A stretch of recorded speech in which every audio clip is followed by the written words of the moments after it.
தூயவர்களே, இறைவனின் உரிமை சொத்தான மக்களே, இன்று தாயாம் திரு அவை புனிதர் அனைவரையும் நினைவு கூர்ந்து பெருவிழாவாக கொண்டாட நமக்கு அழைப்பு விடுக்கிறது.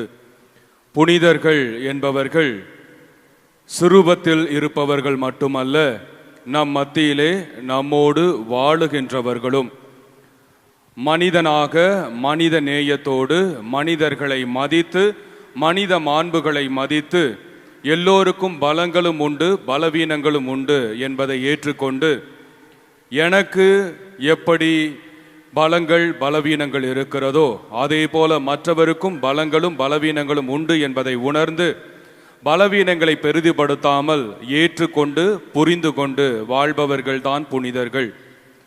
1 கொரிந்தியர் 13ஆம் அதிகாரம் 4-7 வரை உள்ள இறைவசனங்களிலே அன்பை பற்றி நமக்கு வெளிப்படுத்தப்பட்டிருக்கிறது.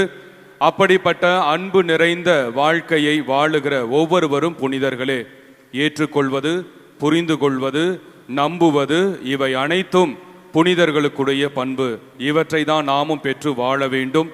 அதை நாம் நினைவில் கொண்டு இந்த உலகில் மனிதர்களாக வாழ வேண்டும் என்று இந்த பெருவிழா நமக்கு அழைப்பு விடுக்கிறது. ஆனால் பல நேரங்களில் மனித பலவீனங்களால் நாம் வீழ்ந்து விடுகின்றோம். பல தவறுகளை